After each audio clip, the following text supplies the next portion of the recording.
half integral spin. So in this case, the nitrogen 15 proton I equal to half, and oxygen 17 I equal to 5/2. And you can, in the literature or in the internet, you can have the nucleus situation for each and every atom available. So, one particular data I thought to talk to you. For example, if you take H, if H equal to 1, so 1H, you see that half spin and your natural abundance is 100%. So one has to be very, very, very clear.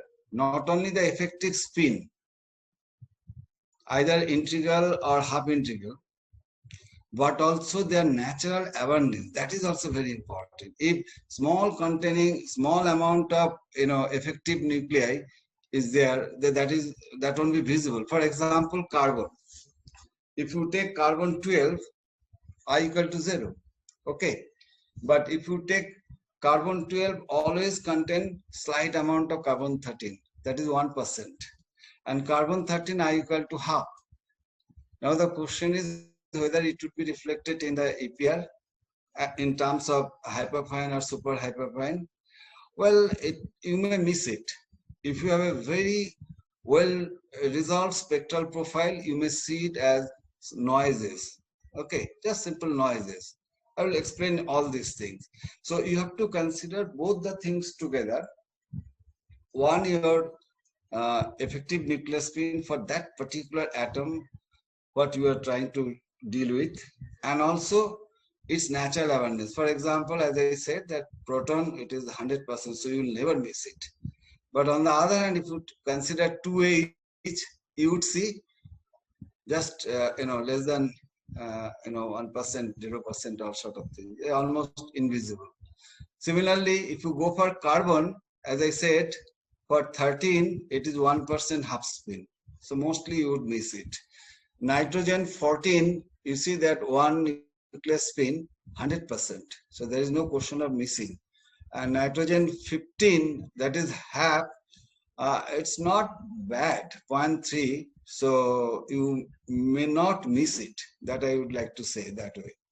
Similarly, oxygen, no circumstances, even if you have 17 5/2, but it won't be visible. Okay. Fluorine is a very good center. Phosphorus is a very good center because half spin and 100%. Never you will miss it. Sulfur is not a good situation. So similarly, chlorine, for example, we know, you see that collectively, the two isotopes collectively it is 100%. And same I equal to 3/2. Similarly, if you consider manganese, you see 5/2, 100%. Vanadium, you're again 100%. 51 isotope, not 50. Similarly, iron, nothing is there. You'll never see any hyperfine. But cobalt case, cobalt is 100% 7/2. You'll never miss it. Nickel, no question, 1% only active. Copper, again another atom where both the isotope 63 and 65, spin is 3/2 and almost 100%. You'll never miss it. Molybdenum is a very unique case. I will discuss it later on at length. Molybdenum, so many isotopes are there, out of which you could see the three isotopes, 95, 96, 97. They have small component. Okay, so you will not miss it, but you will see it as a small spikes. Okay, here and there. So that's how you need to have the prior information about the nuclear spin of the atom, what you are actually dealing with. And then you could make some judgment whether you should expect hyperfine or super hyperfine splitting out of your molecule or not. If not, then it's very simple. If yes, then you need to figure it out. And if the situation is more and more complex and you get large number of peaks, which may go beyond of your simple understanding, you need to depend on the simulation. Okay.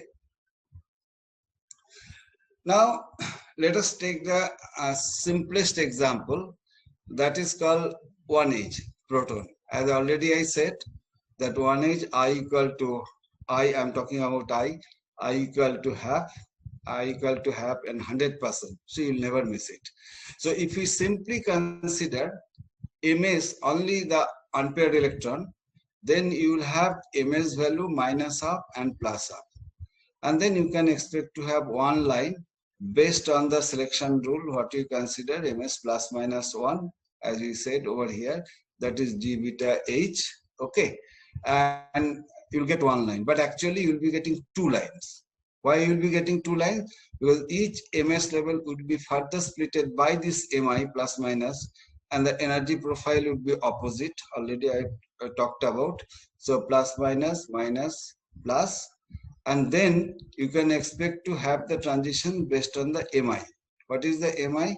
Mi equal to 0. That means plus half to plus half, minus half to minus half. Okay, now one interesting point is there, and that is how hyperfine, super hyperfine things come into the picture. Sir, Yeah. why do we get a reversal in the nuclear part? Like why the plus half comes down and minus half goes up? Then I have to go back to your last class. You were here or not? Yes, sir. Okay, that's fine. You see this is the energy equation, right? And this is mu bar is your g beta ms. The beta equal to h by 4 pi mc, and E is the charge of the electron or the proton, right? For electron case, this is negative, so automatically equation would be positive, right? And then the ms negative would be the lower, ms positive would be the higher energy. But That I get. The question is like in the first case we are writing plus half down, minus half up, and then for the upper state we are writing minus half and then plus half. that's the excited state. Excited state would also be the reverse. Excited state, you see, this is the ground state. Yeah, this is the ground state, this is the excited state, right? So ground state, it will be following the opposite one, and excited state should also follow the opposite one. Okay. Then you know, since you are not getting one line, you are essentially getting two lines. So two lines is out of your mi and ms interaction. Now the question is, what is the quantum of interaction? Is it a very strong interaction or weak interaction or moderate interactions? How to figure it out? Okay, now it tells us, if we consider A is the hyperfine splitting constant or super hyperfine splitting constant, A tells us that in which extent that electron spin is interacting with the nuclear spin, or electron density is diffusing onto the nuclear spin. Okay, it depends on a wide variety of factors. The factors are as follows. It depends on the size of the atom, size of the ms and mi particularly, size of the mi, and the distance. Okay, now you could remember in NMR, we say that orthocoupling, metacoupling, paracoupling. That is very well defined. Okay, NMR wise. But EPR wise, it is a little bit more complex in nature. So what essentially I'm trying to mean, that for example, in case of proton, if you get any splitting, the difference between the two lines, which we call in terms of magnetic field, that we call it your hyperfine constant or super hyperfine constant A. And proton